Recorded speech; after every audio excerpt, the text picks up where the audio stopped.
बिस्मिल्लाहिर्रहमानिर्रहीम। अस्सलामु अलैकुम वरहमतुल्लाहि वबरकातुहू। गुस्ल में ना करने वाले काम। गुस्ल करते हुए ये काम भूल कर भी ना करना। मोहतरम नाजरीन, जब हम गुस्ल करते हैं, नहाते हैं, शावर ले रहे होते हैं, तो हमें 5 काम नहीं करने चाहिए। सबसे पहली चीज़, नहाते हुए, फेस वॉश करते हुए, हैंड वॉश करते हुए हमें पानी ज़ाय नहीं करना चाहिए। स्पेशली जब हम गुस्ल कर रहे होते हैं, हमें बहुत एहतियात से पानी इस्तेमाल करना चाहिए, क्योंकि रसूलुल्लाह सल्लल्लाहु अलैहि वआलिहि वसल्लम ने पानी को ज़ाय करने से मना फरमाया है। पानी अल्लाह पाक की एक बहुत बड़ी नेमत है और बरोज़े क़यामत पानी और अल्लाह की नेमतों के बारे में ज़रूर पूछा जाएगा। मोहतरम नाजरीन, गुस्ल करते हुए, नहाते हुए दूसरी चीज़ जो आपने याद रखनी है वो ये कि किसी ऐसी जगह बैठकर ना नहाएं जहां गंदगी हो, जहां अंदेशा हो कि नहाने से पानी की छींटें आँख पर या जिस्म पे आ जाएंगी। जिस गुस्ल खाने में, वॉशरूम में गिलाजत हो तो ऐसी जगह बिल्कुल ना नहाएं। अगर ऐसे में कोई मजबूरी है तो ऊंची जगह पर बैठे ताकि वो छींटें उड़कर तो आंख या बदन या पाक कपड़ों तक न पहुंचे। समझ लीजिए आप किसी हमाम में चले गए। ऐसा होता है कभी कभार, कॉमन टॉयलेट में, कॉमन हमाम से और अंदर पूरा पानी भरा हुआ होता है। आप साफ भी नहीं कर सकते और नहाना भी ज़रूरी होता है, तो एक ऊंची जगह बैठकर नहा लीजिए, लेकिन इतना ऊंचा होइए कि उसका पानी आपको नापाक ना कर सके। ऐसे हॉस्पिटल्स जनरल में होता है, लेकिन कोशिश करें साफ जगह नहाया जाए, गंदगी गिलाजत आपके ऊपर ना उड़े। तीसरी चीज, किसी दीवार की आड़ में और सतर को छुपाकर नहाना। खुले में नहाना दुरुस्त नहीं। याद रखें, अगर खुला नहा रहे हैं, मजबूरी है तो सतर पूरा ढका हुआ हो और फिर नहा सकते हैं। जैसा कि मर्द हैं, खुले में नहाना है, जगह नहीं तो सतर पूरा ढांप लें। पहले तौलिया बांध लें। जो कपड़ा आपके सतर और मर्द का सतर उसके नाव से लेकर उसके घुटनों तक है, याद रखिए, तो इतना ढक जाए तो वो भी करें, लेकिन बेहतर है दीवार की आड़ में जाएं।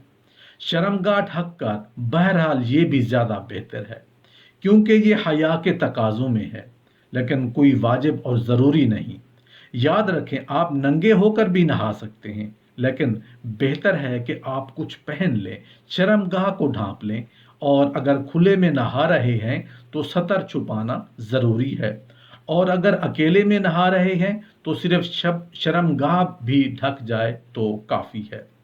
सतर जो नाव से लेकर घुटने तक होता है, ये सतर खफीफा कहलाता है, और जो शर्मगाह का अगला और पिछला हिस्सा होता है वो सतर गलीजा कहलाता है। तो अगर लोगों के देखने का अंदेशा हो तो सतर खफीफा पूरा सतर ढके, और अकेले नहा रहे हों तो सतर गलीजा कम अज कम अगला और पिछला हिस्सा ढका रहे।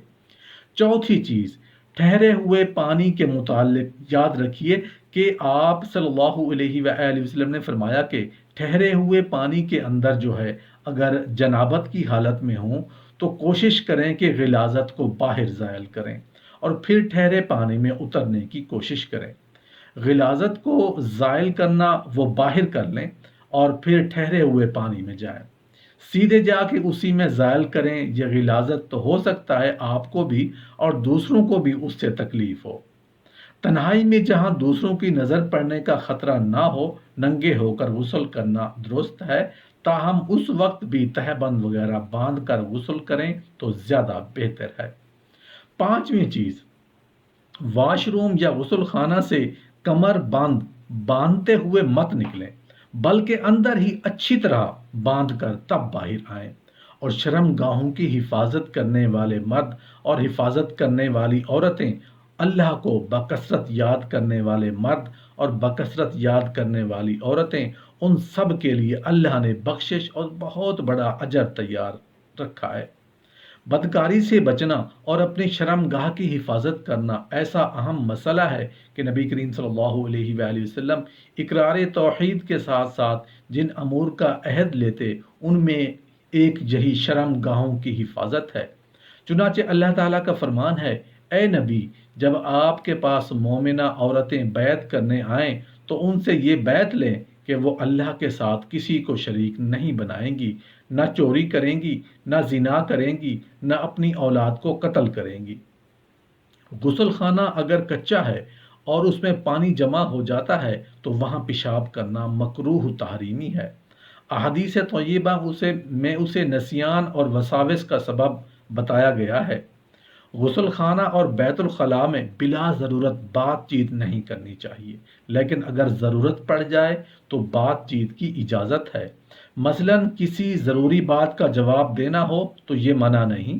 غسل ایسی جگہ کریں جہاں کوئی نہ دیکھے، اگر تنہائی کی جگہ ہو تو جہاں کوئی نہ دیکھ پائے تو ننگے نہانا بھی درست ہے، چاہے کھڑے ہو کر نہائیں یا بیٹھ کر، اور چاہیے کہ غسل خانہ کی چھت ہو یا نہ ہو، لیکن بیٹھ کر نہانا بہتر ہے کیونکہ اس میں پردہ زیادہ ہے، اور ناف سے لے کر گھٹنے کے نیچے تک دوسری عورت کے سامنے بدن کو کھولنا گناہ ہے، اور اکثر عورتیں دوسری عورت کے سامنے بالکل ننگی ہو کر نہاتی ہیں۔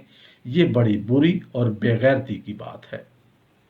عورتوں اور مردوں کے لیے کھڑے ہو کر یا بیٹھ کر غسل کرنے کا حکم یکساں ہے، یا مختلف احادیث رسول اللہ صلی اللہ علیہ وآلہ وسلم اور حضرت عائشہ رضی اللہ عنہا کا بیٹھ کر غسل فرمانا معلوم ہوتا ہے۔ مرد اور عورت دونوں کا حکم یکساں ہے، یعنی جائز تو دونوں ہیں، خواہ کھڑے ہو کر غسل کریں یا بیٹھ کر، لیکن با اعتبار اس کے سطر ہے کہ افضل ہوگا، یعنی بیٹھ کر غسل کرنا افضل ہے کیونکہ اس میں سطر زیادہ ہوتا ہے۔ مسلمان ہونے کے لیے جو عورتیں آپ کی خدمت میں حاضر ہوتی، آپ اس آیت کی تلاوت فرماتے، جو عورتیں ان باتوں کو تسلیم کرتی، آپ فرما دیتے بیعت ہو گئی۔ آپ بیعت لیتے تو کسی عورت سے ہاتھ نہ ملاتے، کبھی عورتوں سے عہد لے کر فرماتے تمہاری بیعت ہو گئی، کبھی ایک چادر کی سرا آپ پکڑ لیتے اور دوسرا بیعت کرنے والی عورت پکڑ کر عہد کرتی، اور کبھی آپ پانی کے برتن میں ہاتھ ڈالتے اور پھر بعد میں بیعت کرنے والی عورت دوسری جانب سے اس میں ہاتھ ڈالتی۔ ان کے ہاتھ کو چھونے کا کہیں دور دور تک تصور نہیں۔ حضرت ابو سفیان رضی اللہ عنہ کی بیوی ہندہ فتح مکہ کے موقع پر مسلمان ہونے کے لیے حاضر ہوئی تو آپ نے اس سے بھی یہ عہد لیا، تو اس نے کہا، کیا آزاد عورت بھی زنا کا ارتکاب کرتی ہے؟ آپ نے فرمایا ہرگز نہیں۔ اس سے اندازہ کیا جا سکتا ہے کہ زمانہ جاہلیت میں آزاد عورتوں میں بدکاری کا تصور نہیں تھا، یہ جو کچھ بھی تھا بازاری عورتوں اور لونڈیوں سے تھا۔ حضرت عبادہ بن صامت رضی اللہ عنہ کا شمار بیقین اولین انصار میں ہوتا ہے۔ بیعت عقبہ ثانیہ میں آپ شریک ہوئے۔ بیان کرتے ہیں رسول اللہ صلی اللہ علیہ وآلہ وسلم نے ہمیں فرمایا، ہم میرے ساتھ اس بات پر بیعت کرو کہ اللہ کے ساتھ کسی کو شریک نہیں بناؤ گے، نہ چوری کرو گے، نہ زنا کرو گے، اور نہ اپنی اولاد کو قتل کرو